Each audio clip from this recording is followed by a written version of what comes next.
Nub est un exorciste badass, plutôt populaire à travers le Japon pour ses incroyables pouvoirs cosmiques. Cette fois, il a été convoqué par le directeur d'un lycée réputé afin d'éliminer tous les fantômes et phénomènes paranormaux qui y sévissent. La situation dans l'établissement est devenue si critique que les élèves se blessent régulièrement à cause des accidents causés par des esprits malveillants. Nub a été affecté comme professeur principal d'une classe remplie de gamins bons à rien. On raconte que c'est le seul professeur au Japon à posséder des pouvoirs psychiques, et rien qu'à le regarder, on comprend tout de suite qu'il est sûr de lui et qu'il sait parfaitement ce qu'il fait. Le directeur a poussé ses recherches un peu plus loin et a découvert que la ville émettait un champ magnétique spirituel.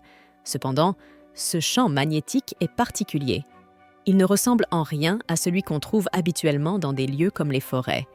Ce champ se forme lorsque l'équilibre des énergies circulant dans la ville se désagrège. À cause de l'activité paranormale récente, beaucoup d'énergie spirituelle s'est concentrée en ville, ce qui a fini par créer ce champ magnétique anormal. C'est la seule explication possible aux nombreuses apparitions de fantômes de ces derniers temps.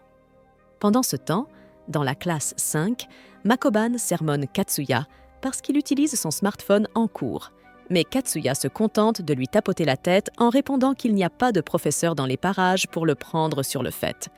Ce sujet lui rappelle un truc marrant qui s'est passé il n'y a pas longtemps, alors il appelle son pote Hiroshi pour lui raconter. Mais rien qu'à voir le langage corporel de Hiroshi, on sent qu'il veut être laissé tranquille. Apparemment, lui et Katsuya se sont disputés il y a quelque temps et ne se sont toujours pas réconciliés. Katsuya dit qu'il ne lui en veut plus du tout et que s'il y en a un des deux qui agit bizarrement, c'est bien Hiroshi. Kyoto s'approche alors de Hiroshi pour essayer de lui remonter le moral, mais clairement, Hiroshi n'est pas d'humeur. Katsuya sent bien que la tension monte entre eux, alors il rejoint Kyoto et change de sujet. Il lui demande si elle sait quel genre de personne est leur nouveau professeur principal. Kyoto informe alors toute la classe qu'elle connaît le nouveau professeur. Il paraît qu'il habitait dans son quartier, avant. Elle continue à parler de lui avec enthousiasme, disant à quel point il est gentil, mais finit par laisser échapper qu'il possède un pouvoir mystérieux que personne n'a jamais vu auparavant. 6 camarades entendent ça et deviennent immédiatement curieux. Quel genre de pouvoir peut-elle bien vouloir dire ? Sa camarade un peu perchée, qui s'avère être plus maligne qu'elle n'en a l'air, lui joue un coup de psychologie inversée.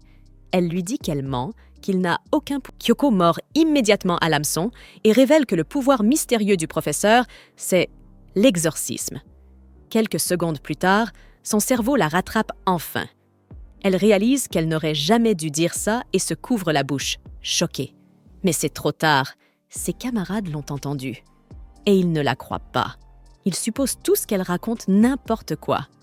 Mais à ce moment précis, tout le couloir s'assombrit soudainement et une silhouette sombre, au style paranormal bien marqué, traverse l'allée sous les regards stupéfaits des élèves. La porte s'ouvre et, bien sûr, c'est notre protagoniste, Nub.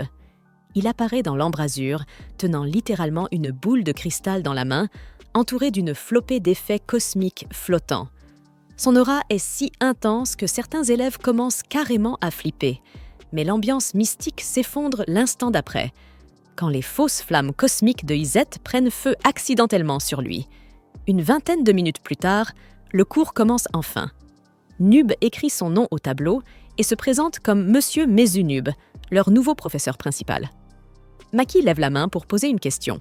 Elle lui dit qu'elle a entendu une rumeur selon laquelle il aurait un pouvoir spécial. Alors elle lui demande franchement de leur montrer ce qu'il sait faire. Nub les emmène alors devant le panneau d'affichage de l'école et commence à exécuter une espèce de rituel d'exorcisme, plutôt ridicule. Et après avoir assisté à ce spectacle embarrassant, les élèves sont à peu près convaincus qu'il n'a aucun véritable pouvoir. Madame Ritsuko, alertée par le vacarme, arrive dans le couloir et demande ce qu'il se passe. Monsieur Nub s'approche d'elle avec assurance et lui annonce qu'elle est hantée par de nombreux fantômes. Puis, il sort son insigne d'exorciste et lui propose un exorcisme. Mais Madame Ritsuko a une peur bleue de tout ce qui est paranormal. Du coup, elle lui colle une gifle directe, avant de s'enfuir dès qu'elle se rend compte de ce qu'elle vient de faire. Les élèves, témoins de la scène, éclatent tous de rire. Ils en sont maintenant sûrs. Ce type invente tout. Mais ils trouvent ça plutôt marrant qu'il pousse le délire aussi loin. Nub, après s'être pris la gifle, laisse tomber son grimoire. Hiroshi le ramasse, et au moment où ses mains touchent le livre, il commence à avoir des flashs très vifs. Puis, un monstre surgit dans son esprit. Dans la seconde qui suit, il se met à péter un câble sans raison apparente et pique une vraie crise. Kiyomoto essaie de le calmer, mais Nub s'approche tranquillement de lui en disant qu'il va s'en occuper. Nub s'avance calmement vers Hiroshi, mais ce dernier lui envoie un crochet du droit bien vif. Nub part facilement l'attaque, mais ce simple geste lui suffit à comprendre. Le comportement de Hiroshi cache quelque chose de bien plus profond. Kyoko raccompagne Nub jusqu'à la cafétéria, tandis que les autres élèves restent figés, choqués de voir qu'Hiroshi a vraiment essayé de frapper leur professeur. En fin de journée, le directeur convoque Nub pour lui demander comment s'est passée sa première journée à l'école.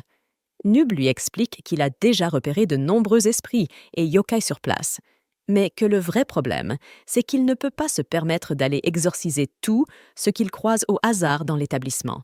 Il préfère attendre d'avoir gagné la confiance des élèves avant de décider de la suite à donner. Le directeur, sachant qu'il s'agit d'un expert dans tout ce qui touche au paranormal, choisit de lui laisser les pleins pouvoirs. Plus tard dans la soirée, Hiroshi se rend à l'hôpital pour rendre visite à son père, qui y est actuellement hospitalisé. Petit retour en arrière. Un jour, alors qu'ils étaient chez eux, Hiroshi a brusquement sombré dans une de ses crises de rage et a frappé son père à la tête avec un vase, violemment. Mais son père ne lui en veut pas. Il continue à l'aimer, quoi qu'il arrive, et est bien décidé à l'accompagner jusqu'au bout dans cette épreuve. Environ une demi-heure plus tard, Hiroshi quitte l'hôpital pour rentrer chez lui. Par coïncidence, Miki et Kyoko passent dans ce même quartier au même moment. Kyoko le repère et s'apprête à l'appeler, mais Miki l'arrête net. Elle a entendu dire qu'Hiroshi avait encore fait une crise et frappé un camarade pendant l'entraînement de foot. Miki considère qu'Hiroshi ne fait qu'attirer les ennuis et préfère ne pas s'en mêler. Mais Kyoko, elle, n'en a rien à faire. Elle se met à courir après Hiroshi toute seule. En traversant la rue, sa mâchoire se décroche de stupeur en voyant une sorte d'entité démoniaque sortir brièvement de l'oreille d'Hiroshi, avant de disparaître aussitôt. Le lendemain à l'école, Kyoko entre en classe et confie à Nub combien elle est inquiète pour Hiroshi. Il se comporte vraiment de façon étrange ces derniers temps. Un moment, il semble totalement épuisé, et l'instant d'après, il explose de colère sans raison. En entendant cela, Nub promet d'aller lui parler pour comprendre ce qui ne va pas. Pendant la pause, Hiroshi est aux toilettes, se répétant à lui-même qu'il ne va pas se mettre en colère aujourd'hui. Mais soudain, Nub surgit de nulle part et lui tend une gigantesque boule de cristal, lui demandant s'il peut lui expliquer ce qu'il se passe avec ces accès de colère de plus en plus fréquents. Comme on pouvait s'y attendre, Hiroshi s'énerve de nouveau. Il en a marre, dit-il, de tous ces trucs paranormaux. Il gifle la boule de cristal, frappe Nub au visage, puis s'enfuit aussitôt. Pendant le cours suivant, Hiroshi se rend compte qu'il est tellement nul qu'il ne sait même pas utiliser une tablette. Aussitôt, il entre de nouveau dans une de SS crises de rage. Cette fois, Kyoko tente de le calmer, mais avant qu'elle n'y parvienne, Hiroshi la frappe en plein visage. Kyoko s'effondre au sol, inconsciente. Nub et quelques camarades de classe accourent pour l'aider. Elle semble saigner. Hiroshi, revenu à lui-même, reste figé, les yeux rivés sur ses paumes. « Comment ai-je pu faire ça ?» à Kyoko. Ce soir-là, Nub et Hiroshi patientent plusieurs heures à l'accueil de l'hôpital, attendant que Kyoko sorte de la surveillance médicale. Quelques instants plus tard, Kyoko s'avance vers eux avec un sourire lumineux et les rassure. « Ne vous en faites pas. Le docteur a dit que ce n'était pas si grave. Je vais très bien. » Hiroshi s'incline pour s'excuser de lui avoir porté la main dessus. Après cela, Nub dit à Kyoko qu'il souhaite parler à Hiroshi, en privé. Il l'emmène dans un parc désert. Après avoir marché un moment, ils croisent une femme inconnue tenant un bébé qui pleure sans raison apparente. Nub s'approche, pose son doigt sur la paume du nourrisson et commence à réciter une incantation d'exorcisme. Au début, Hiroshi lève les yeux au ciel, pensant que c'est encore une de ces absurdités spirituelles. Mais à mesure que Nub poursuit, le vent se lève, les nuages s'assombrissent, et l'atmosphère devient de plus en plus pesante. Les yeux de Nub se mettent à briller d'un rouge éclatant. Il tire de la paume du bébé ce qui ressemble à un ver démoniaque magique. Ce que personne ne sait, c'est que Kyoko les a discrètement suivis. Cachée derrière un arbre, elle assiste à toute la scène. Dès que le verre est extrait, le bébé s'apaise immédiatement et commence à sourire. Noob, désormais très sérieux, explique à Hiroshi. Ce ver est un être cosmique. On l'appelle le astérisque vert de la cryse, Tantrum Worm. Il ne cherche généralement pas à posséder les gens, mais lorsqu'il le fait, il provoque chez sa victime des sautes d'humeur incontrôlables, sans raison. Il s'accroche souvent aux nourrissons, sans conséquences graves. Cependant, dans de très rares CA, il évolue en un monstre mortel, le ver à 99 pattes. Et c'est précisément ce monstre-là que Noob soupçonne de posséder Hiroshi, causant toutes ces colères incontrôlables. « Je n'aurai pas le choix, je vais devoir l'exorciser. » À ces mots, Hiroshi est submergé par des flashbacks. Il revoit l'instant exact où le monstre a désormais pris totalement le contrôle du corps. Des veines violettes palpitent sur sa peau et son hurlement à lui seul est assez puissant pour projeter Noob contre un arbre. Après cela, Hiroshi traverse le parc en courant, essayant d'échapper à Noob. Kyuko le voit fuir et se lance immédiatement à sa poursuite. Hiroshi continue d'avoir des flashbacks de ce qui s'est passé avec son père. Il appuie ses mains contre un mur, frustré. Les veines s'attachent alors au mur et plusieurs yeux à l'aspect terrifiant en émergeant. Honnêtement, cela commence à devenir franchement dégoûtant. Kyuko court vers Hiroshi pour s'enquérir de son état. Mais malheureusement pour elle, Hiroshi est désormais complètement possédé. Il se dresse devant Kyuko et lui dit de foutre le camp car il commence à s'énerver. Il lance une attaque contre elle, la piégeant dans une sorte de gelée démoniaque, et il semble même prêt à consommer son corps. C'est à ce moment-là que Noob surgit pour sauver la situation. Il utilise un sceau d'enchantement pour envelopper Hiroshi, une tentative d'exorcisme. Pendant que le sceau l'emprisonne, Noob commence par enlacer Hiroshi d'un bras, puis utilise son autre poing démoniaque pour frapper et expulser le yokai hors de son corps. L'insecte aux pattes amplifiées est maintenant sorti du corps et agrippé au mur, l'air sinistre. Noob s'avance vers le monstre, prêt à lui porter le coup final. Honnêtement, Noob ne s'attendait pas à ce que l'insecte devienne aussi énorme, mais ce n'est rien qu'il ne puisse gérer. Le monstre bondit vers l'avant, prêt à dévorer Hiroshi. Mais juste avant qu'il ne puisse l'atteindre, Noob le pousse hors de danger et se fait lui-même engloutir par le yokai. Hiroshi et Kyuko restent figés, se demandant s'ils ont perdu. Mais au moment suivant, Noob explose hors du corps du yokai d'une manière des plus dramatiques. Le sang se répand sur le sol. Le yokai a été exorcisé avec succès. Noob se dirige vers ses élèves et leur demande comment ils vont.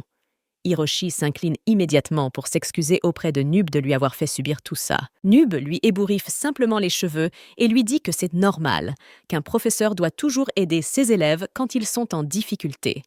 Et puis, Hiroshi fait partie de ses élèves préférés. Il ne pouvait pas simplement détourner le regard. À ce stade, Kyoko et Hiroshi viennent d'assister au pouvoir d'exorciste de Noob de leurs propres yeux. Ils se sentent désormais un peu idiots d'avoir douté de lui jusque-là. Mais sans prévenir, un bel homme blond surgit de nulle part et saisit Hiroshi par le cou, le soulevant du sol à une main. Kyoko, témoin de la scène, ne reste pas sans rien faire. Elle s'approche du blond et lui ordonne de lâcher Hiroshi immédiatement. Mais l'homme n'apprécie visiblement pas qu'on se mêle de ses affaires. D'un geste sec, il envoie valser Kyoko dans la même direction que Noob avait été projeté. Elle atterrit sur la poitrine de ce dernier et l'informe que Hiroshi est en danger. Noob le constate de ses propres yeux, et il sent aussitôt que l'aura de ce blond est anormale, clairement pas humaine. Quand il grimpe les escaliers pour atteindre la rue principale, ni Hiroshi ni l'inconnu ne sont en vue. La situation le laisse perplexe, mais l'instant d'après, il remarque que sa main démoniaque commence à brûler. Il explique à Kyoko que cela signifie probablement qu'un autre démon est encore présent dans sa main depuis qu'il a exorcisé Hiroshi. Il l'y avait scellé temporairement. Voyant que Kyoko semble encore perdue, Noob poursuit ses explications.